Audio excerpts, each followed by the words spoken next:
Congolais pe na ba monde tina ola kisabino ke anga na njugu. Na njugu na site ba déplacer pe na uti ko satetini na ba konje ba déplacer pendant que la sécurité qui voilà depuis avènement ya chef de l'état oya leka ki awa stabilité de na njugu ekoti. Ngana za na njugu bino bolo bebele siki makamoni ngana za na njugu awa yangoyo mboka bakambutu ndenge ezali pe na sana site awa FARDC chef de l'état lobaki ndenge nini akobimisaka armée awa te kina mukolo oyo lisasi moko te kutika kolela awa na minute oyo ba kimia ekoti ba saya bazo beta bango butu lokola moi d'ailleurs bazo beta bango 2 jours awa passer par pied. Alors chef de l'état azo militer de sorte que makambo ekende bien awa na minute oyo gratuité to tiko tuna na salle makamkala école yango kuna école esika nini to tuni bana déjà gratuité ba obeta na sana fait fort nana Ituri nana njugu pe gratuité déjà bandi kubeta siko bino bozo loba ebele bino bozo finga kozo ba makambo ebele awa nde vérité ezali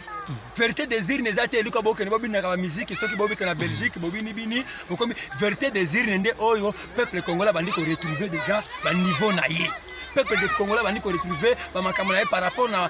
action ya chef de l'état awa nde njugu na uti Kampala na zongi na osala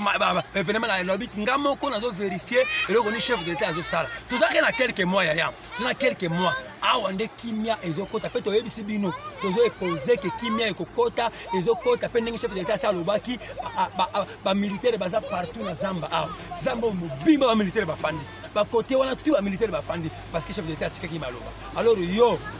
bisenga banganga koloba makambo ebele oyo solo onde soki nini yo nani yo komona ye nani susu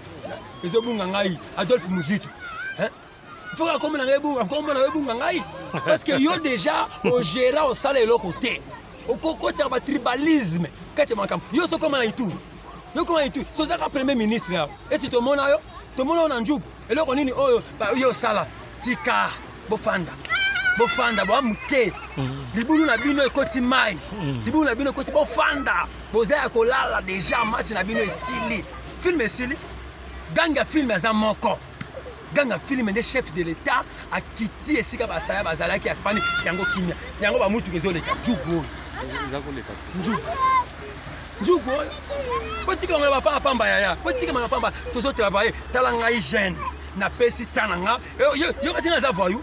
ngale kitu ngala pe na za licencié bino kanisi bino botanga ka bino ndebo koma ba ministre na mboko nga pe na za licencié mais voilà na osala la mboka na mbongo nanga na moyen nanga je suis na mutu moko te na gouvernement na mutu moko te mais nazo mona evro chef d'état zo sala ezo simba ngana ene équipe na ngamo mela njugu na ene équipe na ngamo bima équipe na ngamo bima ba ye baza awa na Mermoz Mutumbu awa na héritier na zana bato ebele na zana mbongo oto tie na kati makambo oto sala parce que mebino bo fanda ka boluka ba pesa bino ka poste ba bino bozo sala wana bozo luka na bino ka mbongo bozo luka ka mbongo bolingi pays te bolingi peuple congolais te bolingi eloko moko te bozo luka ka mbongo yoka soki ba pesa yo poste ofandi kimia ba pesa yo poste te ofandi kimia te mais biso yango toza awa na ebisu bino toza pe na poste ya poste te toza na poste ke mboka nde esbonga congolais nyonso se retrouver boni boy ko gare à vous nazo ebisabino gare à vous nazo ebisabino Adolphe Muzito awa na njugu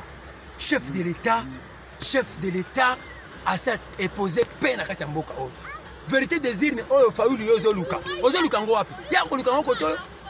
ngo koto n'importe quoi